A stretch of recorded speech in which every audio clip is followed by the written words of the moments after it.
नमस्कार, खरी खरी लेकर हाजिर हूं मैं सर्वमित्रा। भारत के पूर्व प्रधानमंत्री डॉक्टर मनमोहन सिंह अब हमारे बीच नहीं रहे, लेकिन डॉक्टर साहब की कही हुई कई सारी बातें, उनके कार्यकाल में लिए हुए कई सारे महत्वपूर्ण फैसले और बतौर वित्त मंत्री, बतौर प्रधानमंत्री, उससे पहले रिजर्व बैंक के गवर्नर के तौर पर और कई मंत्रियों के, प्रधानमंत्रियों के सलाहकार के तौर पर, एक प्रोफेसर के तौर पर डॉक्टर मनमोहन सिंह ने जो काम किए, जिस सादगी से अपने जीवन को जिया और जिस तरह भारत की राजनीति में अपनी एक अमिट छाप छोड़ी है, आज चारों तरफ उसी की चर्चा हो रही है। और ये कहा जा रहा है कि डॉक्टर मनमोहन सिंह, सरदार मनमोहन सिंह ऐसे असरदार प्रधानमंत्री थे जिनके आगे आज बीजेपी भी लाचार महसूस कर रही है। और बीजेपी की लाचारी की बात हम इसलिए कह रहे हैं क्योंकि हमने लगातार देखा है प्रधानमंत्री मोदी किस तरह से अपने भारत के पूर्व प्रधानमंत्रियों को, खासतौर पर उन प्रधानमंत्रियों को जो कांग्रेस से आते हैं, जो गांधी परिवार से जिनका रिश्ता है या जो गांधी परिवार के करीबी रहे हैं, उन पर किस तरह के तंज कसते रहे हैं, कितने निम्न स्तर पर जाकर प्रधानमंत्री मोदी की टिप्पणियां होती रही हैं। नेहरू, गांधी, किसी को भी मोदी ने नहीं छोड़ा और खुद डॉक्टर मनमोहन सिंह पर किस तरह की निर्लज्ज टिप्पणियां प्रधानमंत्री मोदी ने राज्यसभा में की थी, इसको भी देश ने हाल ही में देखा है। लेकिन आज प्रधानमंत्री मोदी को देश के नाम एक संबोधन भी देना पड़ा और इसीलिए हम कह रहे हैं कि प्रधानमंत्री मोदी की ये मजबूरी दिखी, बीजेपी की लाचारी दिखी। न केवल मोदी बल्कि उनकी कैबिनेट के तमाम लोग, पूर्व राष्ट्रपति, मौजूदा राष्ट्रपति, बीजेपी के तमाम नेता और बीजेपी से जुड़े जो उनके मोदी के कट्टर समर्थक माने जाते हैं, ऐसे तमाम लोग अब डॉक्टर मनमोहन सिंह को श्रद्धांजलि दे रहे हैं, उनके बारे में बड़ी बड़ी बातें कर रहे हैं, याद कर रहे हैं कि वो कितने महान नेता थे और कैसी उनकी अच्छी शख्सियत थी और वो कितने ईमानदार थे। ये सारे सवाल उठाए जा रहे हैं और इन सवालों में दिख रहा है कि किस तरह से बीजेपी लाचार है, क्योंकि यही बीजेपी थी जिसकी शह पर अन्ना हजारे ने एक पूरा आंदोलन खड़ा किया लोकपाल के नाम पर। और वो कैसा लोकपाल था जो अब नजर नहीं आता। भ्रष्टाचार की बातें अब होती नहीं है बल्कि खुलकर दिखाई देती हैं और ऐसा भ्रष्टाचार होता है जिस पर सुप्रीम कोर्ट तक टिप्पणी कर चुका रहता है, लेकिन उसके बावजूद कोई कार्रवाई नहीं होती। ये हमने अभी सब देखा है। लगातार चुनाव में जो माहौल रहा है, जिस तरह से संवैधानिक संस्थाओं को कमजोर किया जा रहा है, जैसे विपक्ष के नेताओं को टारगेट किया जा रहा है, ये सब हो रहा है पिछले 10-11 सालों में। और उसके पहले की जो 10 साल की सरकार थी डॉक्टर मनमोहन सिंह की, उस समय कैसे बीजेपी ने अन्ना हजारे को शह देकर एक जो आंदोलन खड़ा कराया था और कैसे यूपीए सरकार को गिराया गया था, ये सारी बातें अभी बहुत पुरानी नहीं है, लोगों के जहन में ताजा ताजा है। और इस मजबूरी में ये डॉक्टर मनमोहन सिंह के प्रशंसा में जो कुछ कहना पड़ रहा है, ये उसकी मजबूरी ही है, क्योंकि बीजेपी भी जानती है कि लोगों ने देखा है कि डॉक्टर मनमोहन सिंह का जो कार्यकाल रहा, उसने कैसे उनके जीवन में एक खुशगवार तब्दीली जो लाई थी। और जब पूरी दुनिया चाहे आर्थिक मंदी की चपेट में आई, तब वो त्राही कर रही थी, या और भी बहुत सारे ऐसे फैसले जब लगता था कि भारत कहीं कमजोर न पड़ जाए, तब डॉक्टर मनमोहन सिंह जो चुप रहते थे, जिनको बीजेपी ने मौनमोहन कहा और उनका कई बार मजाक उड़ाया, उन डॉक्टर मनमोहन सिंह ने बिना कुछ ज्यादा बोले कैसे अपने कामों से देश को जवाब दिया, दुनिया को जवाब दिया। और इसीलिए आज दुनिया भर के लोग, दुनिया भर के नेता जिस तरह से डॉक्टर मनमोहन सिंह को याद कर रहे हैं, मलेशिया के जो प्रधानमंत्री अनवर इब्राहिम, उन्होंने तो बिल्कुल उनको मेरा मित्र, मेरा भाई इस तरह से कहकर संबोधित किया। बराक ओबामा या ब्रिटेन के पूर्व प्रधानमंत्री ब्राउन, इन तमाम लोगों की प्रतिक्रियाएं आ रही हैं। सब लोग उनको एक मित्र, एक फिलोसोफर, गाइड की तरह याद कर रहे हैं। तो डॉक्टर मनमोहन सिंह को आने वाले वक्त में भी इसी तरह याद किया जाएगा और इस बात को वो अच्छे से, मतलब उनकी पार्टी यानी कांग्रेस भी अच्छे से जानती थी और खुद डॉक्टर मनमोहन सिंह ज्यादा नहीं बोलते थे, लेकिन वो जानते थे कि उनका काम असरदार है उन्हीं की तरह और वो बोलेगा। और आज उनका काम बोल रहा है, ये बात नजर आ रही है बीजेपी की प्रतिक्रियाओं में। तो किस तरह असरदार मनमोहन सिंह के आगे बीजेपी दिख रही है लाचार, आज इसी पर हम खरी खरी चर्चा करेंगे। हमारे साथ जुड़े हुए हैं डॉक्टर राकेश पाठक। पाठक जी नमस्कार, स्वागत है आपका इस कार्यक्रम में।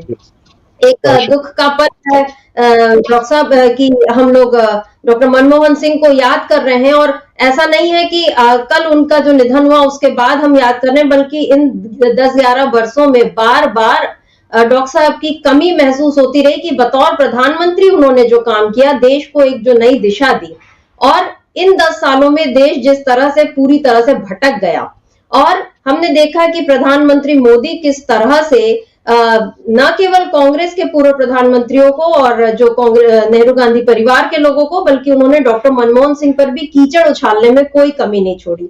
लेकिन आज उनको देश के नाम संबोधन करना पड़ा और बताना पड़ा कि वित्त मंत्री के रूप में उनकी क्या सेवाएं थी और नरसिम्हा राव जी के साथ मिलकर उन्होंने क्या काम किया। हालांकि प्रधानमंत्री के तौर पर जो उनका कार्यकाल रहा उसको उन्होंने 2-4 लाइनों में ही व्यक्त कर दिया, बस बोल दिया कि बहुत अच्छा रहा और मतलब ज्यादा कुछ मोदी बोले नहीं।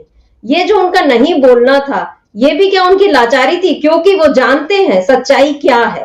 बोल देते तो बात जो थी फिर उनके उपलब्धियों पर आ जाती कि भाई आप इनकी उपलब्धियां गिना रहे हैं, आपने क्या किया। जिस देश को उन्होंने एक आर्थिक मजबूती दी, चाहे 2008 की मंदी की बात करें या 91 का वो दौर था, तो आज उसी आर्थिक मजबूती के लिए डॉक्टर मनमोहन सिंह को बार बार याद किया जा रहा है। हालांकि उनका योगदान इससे बढ़कर इस समय तो ऐसा लगता है कि देश में एक जो राजनीति की शालीन परंपरा जो रही है, कुछ अब गिने चुने नेता रह गए हैं जो शालीन कहे जा सकते हैं और हम संसद में देख रहे हैं कि कौन कितना नीचे गिरकर, बीजेपी के ही नेताओं में होड़ लगी है कि हम तुमसे नीचे गिरकर हम बयान देंगे। प्रधानमंत्री मोदी अभी तक उसमें अव्वल आते रहे हैं, अब अमित शाह उनकी बराबरी करने लगे हैं। ऐसे दौर में जब डॉक्टर मनमोहन सिंह चले गए हैं और उनके जैसे राजनेता बहुत गिने चुने बचे हैं, क्या कहेंगे कि भारतीय राजनीति के लिए ये एक कितना बड़ा शून्य बन गया है और इसकी भरपाई कैसे होगी? जी धन्यवाद मित्रा जी। देखिए, डॉक्टर मनमोहन सिंह का जाना भारत की राजनीति और पूरे सार्वजनिक सामाजिक जीवन के लिए एक बड़ा शून्य छोड़ जाए। यद्यपि वे अपनी पूरी आयु करके गए हैं इस दुनिया से, लेकिन जिस तरह वे गए हैं, जिस तरह बेदाग छवि के साथ उनके दामन पर एक कोई दाग नहीं लगा। इतने साल, 10 साल प्रधानमंत्री रहने के बाद, उससे पहले वित्त मंत्री रहने के बाद, रिजर्व बैंक का गवर्नर रहने के बाद भी जिस तरह निष्कलंक उनकी छवि रही और आखिरी दिन तक वे वैसे ही हुए, तो ज्यों की त्यों धर दीनी चदरिया करते हुए वे विदा हुए। उनकी बेदाग छवि का इससे ज्यादा बड़ा प्रमाण क्या होगा कि जो नरेंद्र मोदी डॉक्टर मनमोहन सिंह की सरकार यूपीए 2 के कार्यकाल पर दुनिया भर के आरोप लगाकर सत्ता में आए, यहां तक कि सदन में, जिसका आपने प्रकारांतर से उल्लेख किया कि रेनकोट पहनकर नहाते थे बाथरूम में डॉक्टर मनमोहन सिंह, इस तरह का स्तरहीन संवाद संसद में दिया गया। उन डॉक्टर मनमोहन सिंह ने आखिरी दिन तक अपने दामन पर कोई दाग नहीं लगा। नरेंद्र मोदी 10-10.5 साल के देश के प्रधानमंत्री हैं, सारी जांच एजेंसियां उनके पास है, सब कुछ उनके पास था, तब भी डॉक्टर मनमोहन सिंह के घर पर सीबीआई भेजने जैसा धतकर्म करने वाले नरेंद्र मोदी एक आरोप साबित नहीं कर सके डॉक्टर मनमोहन सिंह के ऊपर। उनका कद कितना बड़ा था इसका अंदाजा जाने कितनी चीजों से लग सकता है। वे जितने बड़े अकादमिक थे, एकेडमिशियन थे, उसका एक प्रमाण तो यही है कि जिस ऑक्सफोर्ड यूनिवर्सिटी में दाखिला लेने के लिए दुनिया भर के लोग तरसते हो, काबिल से काबिल लोग, उस ऑक्सफोर्ड विश्वविद्यालय में डॉक्टर मनमोहन सिंह की किताबें पढ़ाई जाती। उनके ऊपर works of doctor Manmohan Singh, उनके काम काज पर न जाने कितने वॉल्यूम, न जाने कितनी मोटी मोटी किताबें दुनिया के तमाम विश्वविद्यालयों में मौजूद है, बाकी लाइब्रेरीज में। अर्थशास्त्र के विद्यार्थी दुनिया भर में डॉक्टर मनमोहन सिंह को पढ़ते हैं। लेकिन जब कोई व्यक्ति चला जाता है तब उसकी तुलना उसके ही समकक्ष व्यक्ति से होने लगी। कल से अब तक प्रधानमंत्री नरेंद्र मोदी के साथ जो तुलना हो रही है मनमोहन सिंह की, वो ये बता रही है नरेंद्र मोदी हैं, इसलिए आज लोगों को ये समझ में आया कि अच्छा होना क्या होता है, शालीनता क्या होती है, सज्जनता क्या होती है, विनम्रता क्या होती है। नरेंद्र मोदी है, इसलिए अब आज लोग याद कर रहे हैं कि मनमोहन सिंह थे तो हमने उनकी कदर नहीं की थी। जैसा कि उन्होंने कहा था कि इतिहास हमारे प्रति, मेरे प्रति इतना क्रूर नहीं होगा जैसे आप हैं, यानी हम और आप मीडिया के लोग। हम तो नहीं थे उनके प्रति ऐसे, लेकिन वो ऐसा दौर था 2011, 12, 13, 14 का, जो आपने अभी हिंट भी किया कि अन्ना का आंदोलन हो, अरविंद केजरीवाल, योगेंद्र यादव, बाबा रामदेव, और उस समय इन सारे आंदोलनों के पीछे जो ताकत थी राष्ट्रीय स्वयंसेवक संघ। बाद में सब लोगों ने जाना किस किस तरह के उन पर आरोप लगाए गए, एक भी आरोप सिद्ध नहीं हुआ। उस समय के CIC मुख्य सतर्कता आयुक्त विनोद राय ने किताब लिखी, बाद में माफी मांगी, लेकिन उनके समय कैसे बड़े बड़े आरोप लगे मनमोहन सिंह पर। तो मैं ऐसा मानता हूं कि आज ये देश इस बात की कद्र कर रहा होगा कि नरेंद्र मोदी की बनिस्बत इनकी तुलना में कितने बेहतर, कितने गुणी, कितने योग्य प्रशासक को, मुखिया को हमने खो दिया है। अब आज आप सोने और पत्थर की तुलना कर पा रहे हैं। वो तो डॉक्टर मनमोहन सिंह हीरा थे, अब आप सोच पा रहे हैं कि कौन क्या है। तो ये देश उनका ऋणी रहेगा आजीवन, और ऋण नहीं हो सकता। जिन परिस्थितियों में उन्होंने इस देश को निकाला, उबारा, विश्वव्यापी आर्थिक मंदी के जब दुनिया का दरोगा अमेरिका आर्थिक रूप से ध्वस्त हो रहा था, तब भारत में कोई बड़ा बैंक बंद नहीं होने दिया doctor Manmohan Singh. Layman brothers वगैरह ढेर हो गए थे अमेरिका। इसके बावजूद इस देश की जनता ने उनकी बजाय किसी और को चुना, और 11 साल से इस देश में क्या हो रहा है, देश किस मुकाम पर पहुंच गया है, हम किस अंधी गली में दाखिल हो चुके हैं, ये समझने में अब लोग सफल हो पा रहे हैं, समझ पा रहे हैं कि सचमुच हमने क्या खो दिया, हमने किसे छोड़कर किसे चुन लिया था। तो नरेंद्र मोदी और डॉक्टर मनमोहन सिंह की वैसे भी तुलना नहीं हो सकती किसी भी तरह। उन पर मौन मोहन होने का आरोप लगता था कि वे बोलते नहीं, पर उन्होंने तो बहुत प्रेस कॉन्फ्रेंस की, कल से अब तक वायरल हो रही। सैकड़ों पत्रकारों की मौजूदगी में वे सीधे सवालों का जवाब देते थे। उनकी प्रेस कॉन्फ्रेंस या उनके इंटरव्यू ऐसे तो नहीं होते थे कि आप किस रंग का पर्स रखते हैं, आप थकते क्यों नहीं, आपके चेहरे पर चमक कैसे रहती है।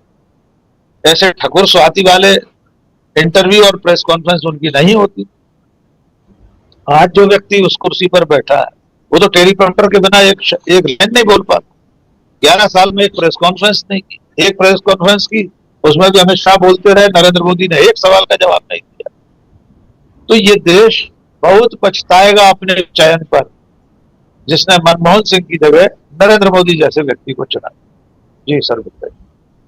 जी बिल्कुल, और आपने प्रेस कॉन्फ्रेंस का जिक्र किया है तो 3 जनवरी 2014 आखिरी प्रेस कॉन्फ्रेंस इस देश ने प्रधानमंत्री की देखी थी। अब हम नहीं जानते कि आगे अब 5 साल बाद, मतलब अब 2029 में जो चुनाव होंगे और तब कौन बनेगा, अगर कांग्रेस यानी अगर इंडिया गठबंधन रहता है और उसकी सरकार आती है और कोई प्रधानमंत्री बनता है, तब तो हम उम्मीद कर सकते हैं। लेकिन अगर खुदा न खास्ता फिर से बीजेपी अगर आ गई तो हम ये मान सकते हैं कि फिर 2014 की जो प्रेस कॉन्फ्रेंस है वही आखिरी रहेगी। और उस प्रेस कॉन्फ्रेंस में कुछ जरूरी सवाल जो किए गए थे, अब सोचते हैं तो लगता है कि वो वाकई कितने जरूरी सवाल थे। जैसे उनसे पूछा गया था कि नरेंद्र मोदी ये कहते हैं, आप पर आरोप लगाते हैं, तब वो मुख्यमंत्री थे गुजरात के, कि आप एक कमजोर प्रधानमंत्री हैं, ये आरोप आप पर लगता है। तो उनका जवाब ये था कि मुझे नहीं लगता कि मैं कमजोर प्रधानमंत्री हूं, ये फैसला इतिहास को करना है। बीजेपी और उसके सहयोगियों को जो बोलना है वो बोल सकते हैं।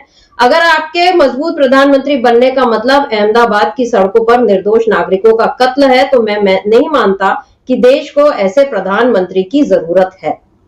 ये उन्होंने तब बोला था 2014 में, हालांकि तब चुनाव होने में वक्त था और वो शायद वो भी नहीं जानते होंगे कि अभी मोदी बन जाएंगे या नहीं बन जाएंगे। लेकिन जिस तरह से उन्होंने ये बात कही, ऐसा लगता है कि विजनरी जिसको कहते हैं कि एक दूरदर्शी होना किसको कहते हैं, ये डॉक्टर मनमोहन सिंह ने तभी बता दिया था। और इस प्रेस कॉन्फ्रेंस में और भी बहुत सारे उनसे सवाल हुए थे। उनसे ये पूछा गया था कि क्या आपको नहीं लगता कि यूपीए 1 के दौरान भ्रष्टाचार के आरोपों के कारण सरकार को बड़ी कीमत चुकानी पड़ी। आपकी सरकार को। तो उन्होंने कहा मैं इस मामले में थोड़ा दुखी महसूस करता हूं क्योंकि मैंने ही इस बात पर जोर दिया था कि स्पेक्ट्रम आवंटन पारदर्शी और निष्पक्ष हो। मैं ही था जिसने जोर देकर कहा था कि कोल ब्लॉक का आवंटन नीलामी के आधार पर हो, लेकिन इन तथ्यों को भुला दिया गया। इस मामले में विपक्ष का अपना स्वार्थ निहित था। कुछ मौकों पर मीडिया उनके हाथों का खिलौना भी बन गया। तो ये जो जवाब है, चाहे मीडिया के हाथ, मतलब तब बीजेपी विपक्ष में थी तो जाहिर है मीडिया उसका खिलौना बन चुका था, और बीजेपी के पास तब भी उतनी पूंजी रही होगी या पूंजीपतियों का हाथ रहा होगा। और वो पूंजीपति जिन्हें बिल्कुल पसंद नहीं आ रहा था कि वो मनमोहन सिंह जो देश में ग्लोबलाइजेशन लेकर आए, वो मनमोहन सिंह, उनके जो प्रधानमंत्री बनने पर उनकी उम्मीदें शायद कुछ और रही होंगी कि फिर से हमारा ही बोलबाला होगा। लेकिन सोनिया गांधी की जो टीम थी और उनके साथ मिलकर जो फैसले हुए वो मनरेगा को लेकर हुए, वो मतलब शिक्षा के अधिकार, भोजन के अधिकार और सूचना के अधिकार जैसे फैसले हुए। तो क्या मानते हैं राकेश जी कि क्या ये जो सारा अन्ना आंदोलन खड़ा हुआ, ये तो साफ तौर पर संघ का ही था, और प्रधानमंत्री मोदी भी बने, मतलब उनको प्रधानमंत्री बनने का जो प्रस्ताव था वो भी वाइब्रेंट गुजरात में हुआ। तो ये पूरा देश क्या उद्योगपतियों की या कोई ऐसी बड़ी कॉरपोरेट लॉबी की साजिश का शिकार हो चुका है, और इसमें आप हिंदुत्व का तड़का अलग से लगाया गया ताकि लोगों का ध्यान भटके?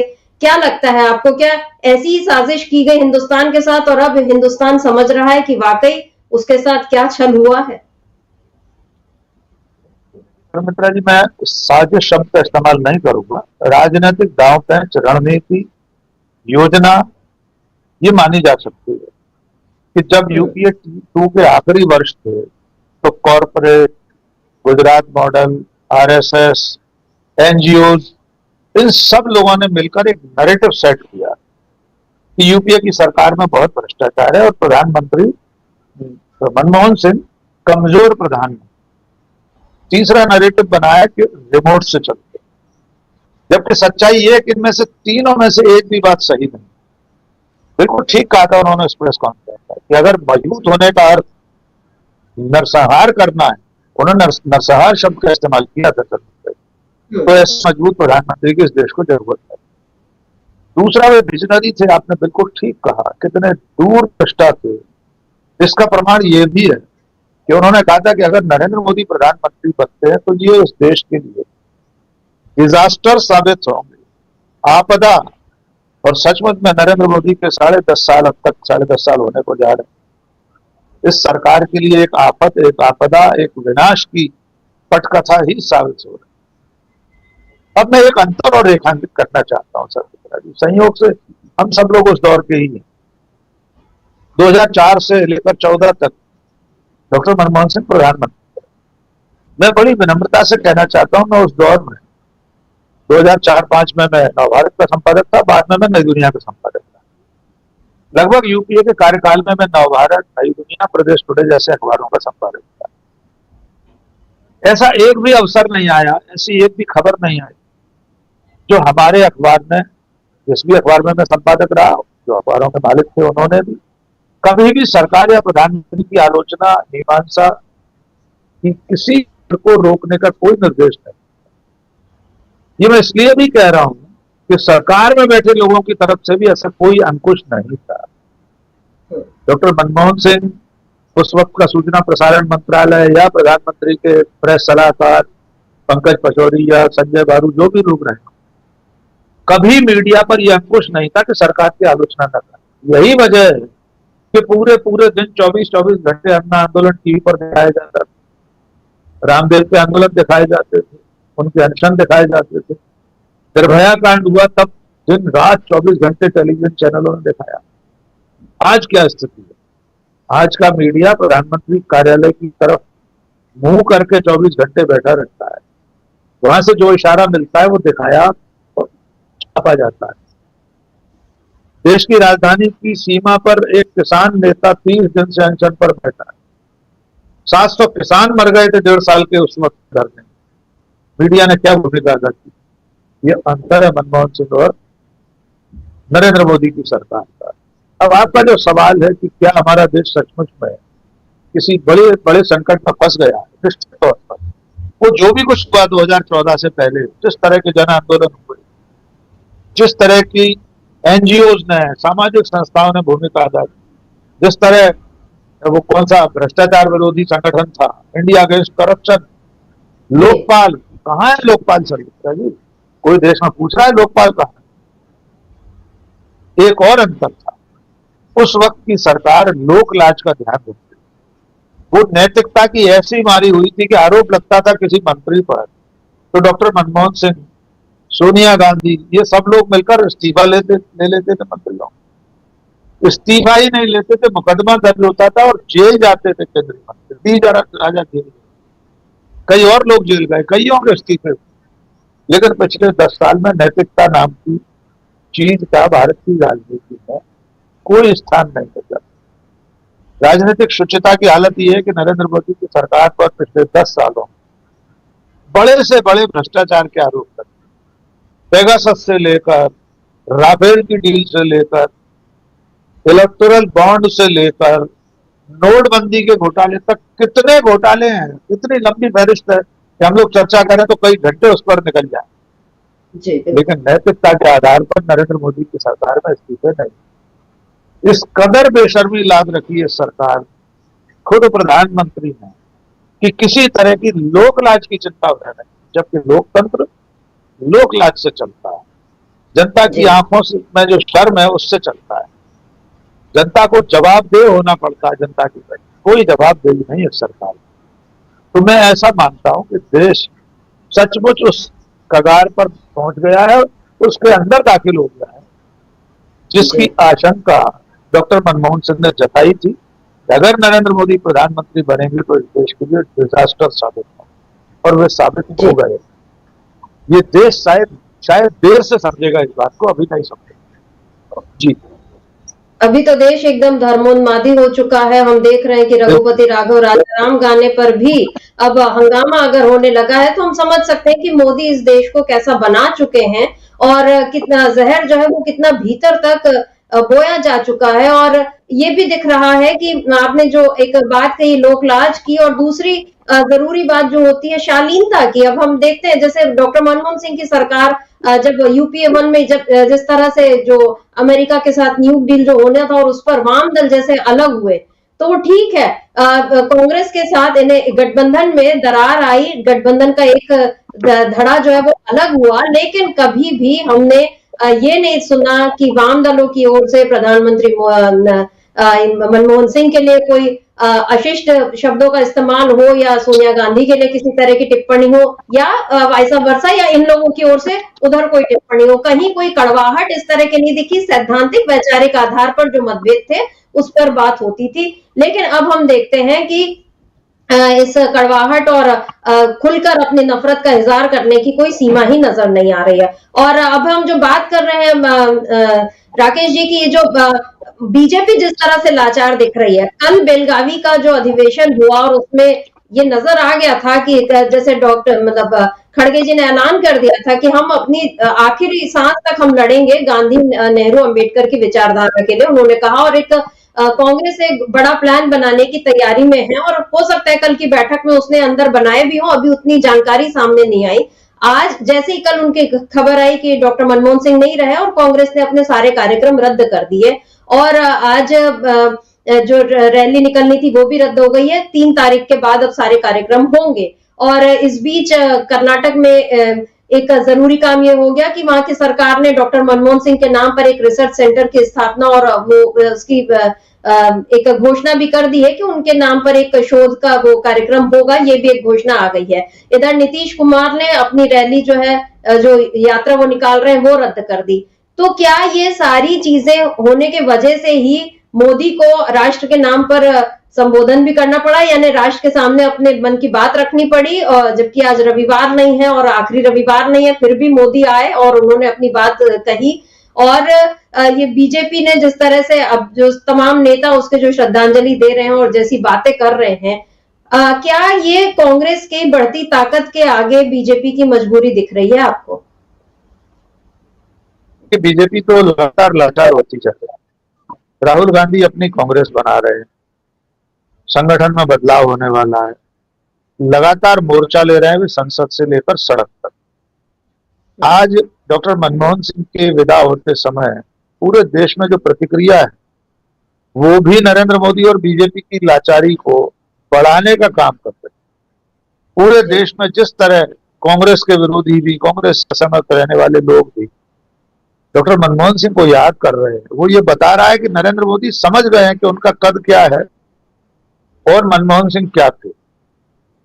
10 सालों से सत्ता में रहने वाले नरेंद्र मोदी ने शालीनता, विनम्रता, सौजन्यता की सारी सीमाएं तोड़ दी। वे आलोचना करने में कहां पहुंच गए, ये हम पहले चर्चा कर चुके हैं कि रेनकोट पहनकर नहाने जैसे बयान उन्होंने दिए। इन्हीं डॉक्टर मनमोहन सिंह के ऊपर ये आरोप तक लगाया था नरेंद्र मोदी ने कर्नाटक विधानसभा चुनाव में कुछ साल पहले कि उनकी मौजूदगी में पाकिस्तान की मदद से तख्ता पलट करने का षड्यंत्र रचा जा रहा है। दिल्ली में निजामुद्दीन क्षेत्र में कोई कोठी थी, वहां कुछ लोग बैठे, ऐसे आरोप भी लगाए। इसके बावजूद मनमोहन सिंह ने कोई जवाब नहीं दिया। उन्होंने इतिहास पर छोड़ दिया, इतिहास हमारा मूल्यांकन करेगा। तो मैं ऐसा मानता हूं बीजेपी लाचार है। बीजेपी के पास न तो डॉक्टर मनमोहन सिंह जैसा कोई माइटी हिमालयन मैन है, मोदी खुद को समझते हैं माइटी हिमालयन मैन, लेकिन आज कल से लेकर अब तक ये साबित हो गया कि डॉक्टर मनमोहन सिंह का जो कद है वो इतना बड़ा है कि मोदी जी उसके पासंग भी नहीं ठहरे। वे मुकाबला करना चाहते हैं पंडित जवाहरलाल नेहरू का। नेहरू तो बहुत बड़े हैं, उनके तो आसपास भी नहीं पटक सकते। आपने देखा होगा कल से लगातार बहुत सारे लोग एक शेर साझा कर रहे हैं डॉक्टर मनमोहन सिंह के लिए। मैं उसी के साथ अपनी बात खत्म करना चाहता हूं। देखिए, कोई व्यक्ति जब चला जाता है तब उसकी अच्छाइयां हमेशा गाई जाती है। सभी लोग, कोई भी व्यक्ति हो, बहुत बुरे व्यक्ति की भी बहुत आलोचना नहीं है। मनमोहन सिंह के बारे में तो ऐसा कोई कह ही नहीं सकता।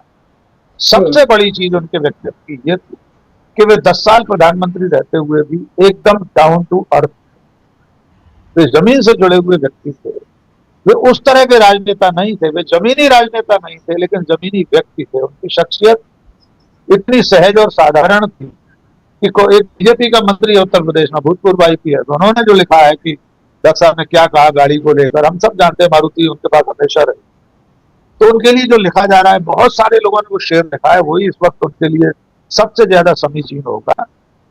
जमाना कर न सका उसके कद का अंदाज, जमाना कर न सका उसके कद का अंदाज, वो आसमां था मगर सर झुका के चलता। तो ऐसे विनम्र डॉक्टर मनमोहन सिंह को हम भी सब पूरे मन से श्रद्धा सुमन अर्पित करते हैं। जी बिल्कुल, वो आसमां था मगर सर झुकाकर चलता था। और अभी नवजोत सिद्धू का, जी, सर झुकाकर चलता था। और नवजोत सिंह सिद्धू का अभी एक 2018 का दिया एक वो भाषण भी काफी अभी वायरल हो रहा है, जिसमें उन्होंने इसी तरह से कहा है कि हम सर झुकाते हैं क्योंकि मतलब जो मुर्दा है वो अकड़ कर रहते हैं, हम अकड़ने वाले लोग नहीं है। ये उन्होंने नवजोत सिंह सिद्धू ने भी कहा था।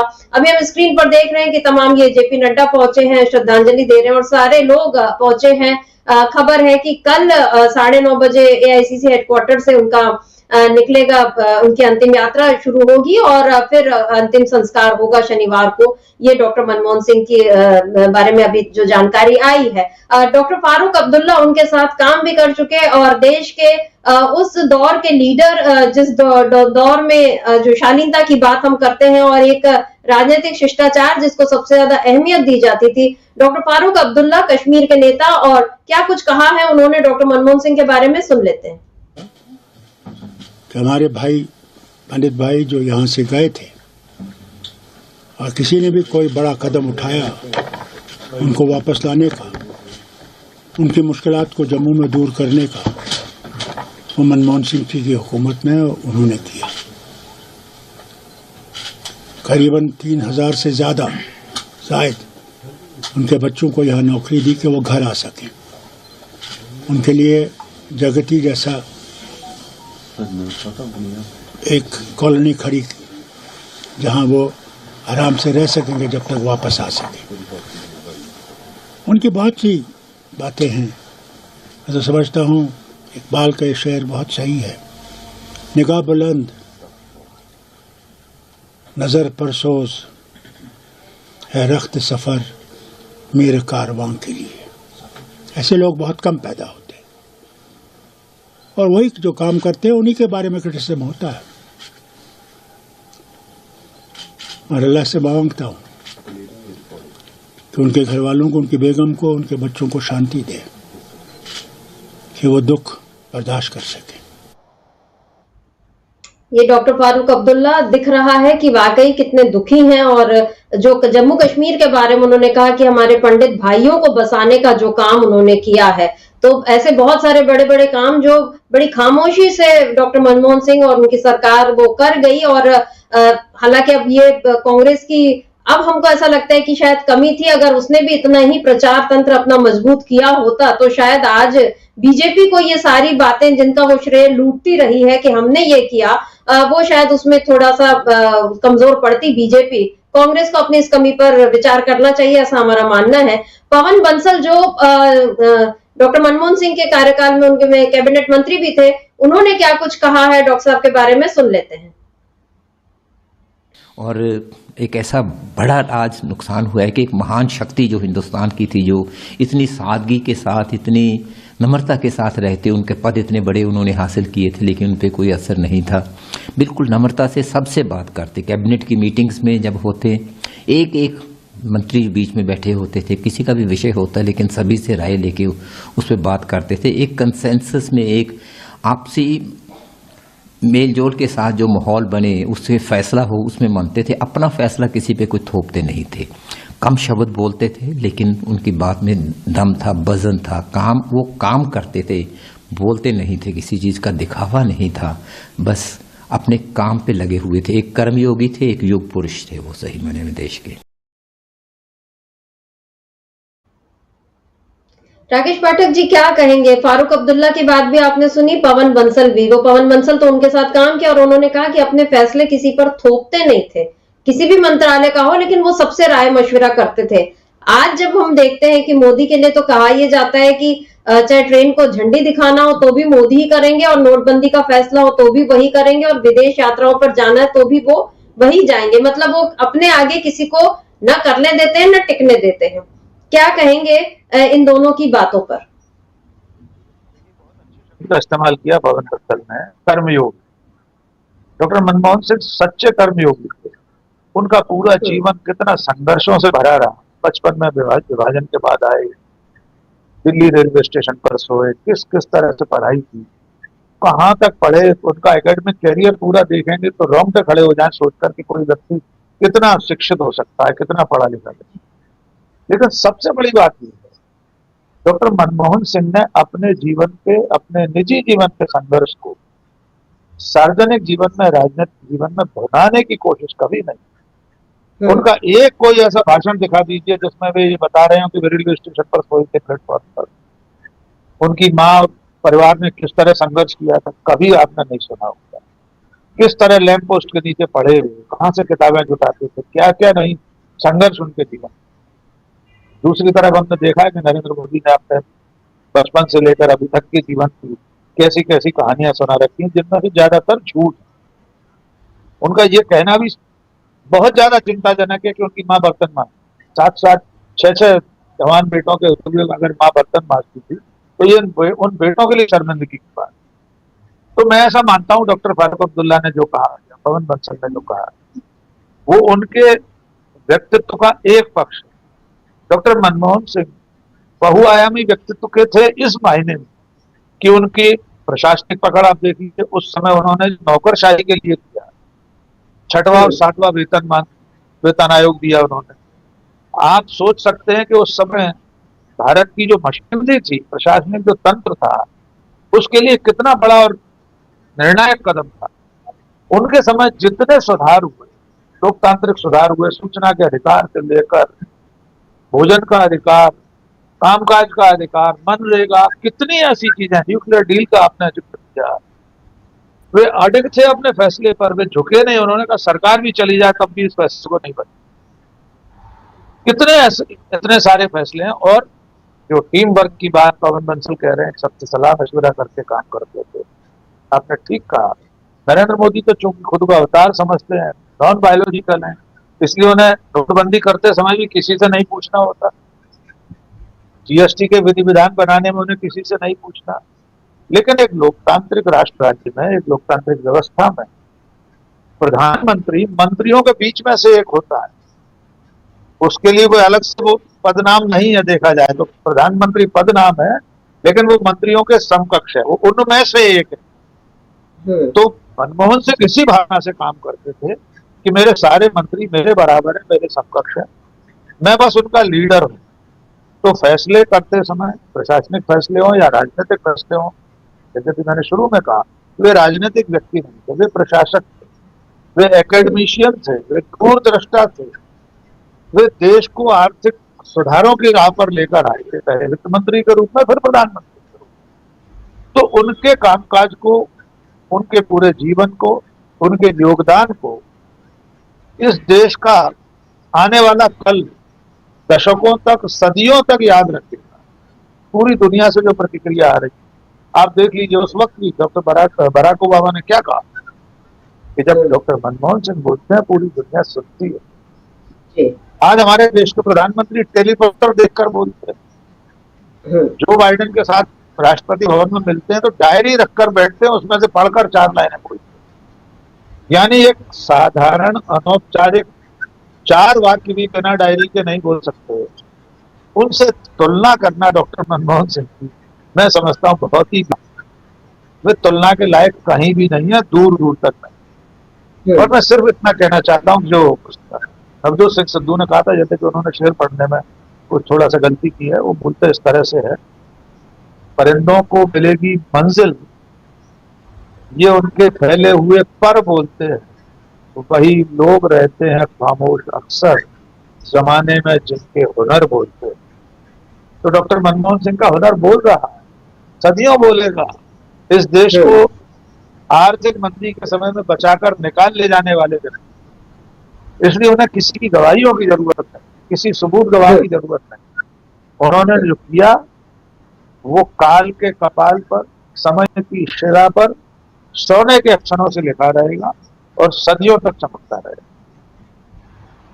जी बिल्कुल, सदियों तक डॉक्टर मनमोहन सिंह का नाम भारत के इतिहास में और देश दुनिया के इतिहास में भी दर्ज रहेगा इस तरह से, क्योंकि वो एक अर्थशास्त्री विश्व स्तर के थे और उनके आर्थिक चिंतन को पूरी दुनिया जो है वो ध्यान से सुनती थी। और ये बात जब बराक ओबामा कह रहे हैं, ऑक्सफोर्ड यूनिवर्सिटी में उनकी 5-5 किताबें लगी हुई हैं और ये सारी बातें इस बात की गवाह हैं कि हार्ड वर्क करने वाले, वो चाहे हार्वर्ड के हो, चाहे कैम्ब्रिज से पढ़े हो, चाहे ऑक्सफोर्ड से पढ़े हो, चाहे पंजाब विश्वविद्यालय में पढ़ते और पढ़ाते रहे हो, जो लोग हार्ड वर्क करते हैं उनको किसी के सर्टिफिकेट की जरूरत नहीं होती। और डॉक्टर मनमोहन सिंह ऐसी एक शख्सियत थे। और सबसे बड़ी बात, क्योंकि विद्वानों में भी हम ये देखते हैं कि जो बहुत बौद्धिक लोग होते हैं, 2 तरह के होते हैं, या तो बहुत अहंकारी हो जाते हैं या विनम्र होते हैं। और डॉक्टर मनमोहन सिंह दूसरी कोटि के थे, वो विनम्रता से, मतलब जिसको कहते हैं कि जो सागर जितना गहरा होता है, बस वैसी ही बात थी कि उनमें गहराई थी। और इसीलिए जो अभी हम देखते हैं कि नरेंद्र मोदी जितना उथलापन दिखाते हैं, जैसे बात बात पर अपने आप को महान, और जब तो अपने खुद को उन्होंने अवतार तक बता दिया तो उसके आगे तो फिर कोई तुलना ही नहीं रह जाती।